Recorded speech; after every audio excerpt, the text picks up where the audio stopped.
when we started Dishonored 2, we had a bunch of ideas about how we wanted to make a better game, but at the same time make something very familiar and very true to our hardcore fans, because we really appreciate those guys. They've been very vocal. They do cosplay, they do art, they do fan fiction. There's even been short films and things like that.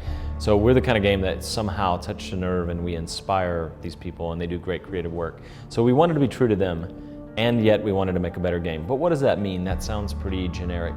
We mean something very specific. We rewrote the technology. We made something called the Void Engine to support our really unusual art direction.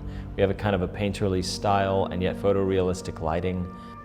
And we really needed our custom shaders and our custom rendering for that. On top of that, we have scenes all the time where a couple of characters in the world, driven by the AI, will be talking or doing something together. And if you make a sound, you drop a bottle, or you get in their view cone for too long, you lean around a corner or whatever, they notice you and they break out of their animated scene, and they instead smoothly go into AI search for you, and those combat behaviors and things like that. And so the Void Engine allows us to do all that. So just on a technological level, we feel like it's a better game. Further, we wanted to improve all of our storytelling, narrative stuff, so we hired a narrative designer named Sashka Duval, and we invested more in animation, and we gave Corvo and Emily a voice, so they speak back, have a strong emotional response to what's going on in the world. So it was to make a better game, but I guess if I had to boil it down, I would say we really wanted to introduce Emily Caldwin as a character. Like, what's happened in the last 15 years, what would she be like? Everybody remembers the 10-year-old girl from the first game responding to the player's actions, going more dark and disturbed if you were very, very violent, or being a happy, content child if you were withholding violence and you were staying, like, hanging onto your soul as you were trying to win back your name. And so what would Emily be like after a tragic event like her mother being assassinated? What kind of empress would she be? And her pillars were Dunwall, Empress, Assassin. And so we devised this character, and that was the thing we were really thinking about.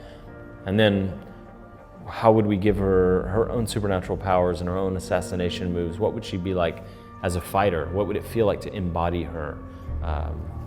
To run through the world and jump off a rooftop as Emily Caldwin, an empress who's lost everything, she's on the run. So that was one of the big drives. Another was to see another corner of the empire. We have this world called the Empire of the Isles, which is a 4-nation island chain in a big hostile ocean. And it's in the first game is roughly set in the 1830s. The new game is set roughly in 1851, if you were going to make an analog to Earth.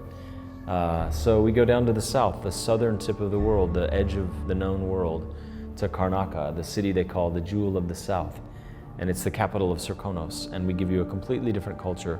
Whereas Dunwall is very influenced by UK architecture, foods, culture, Karnaca is more like Spain, Italy, southern Greece. It's southern Europe, Greece.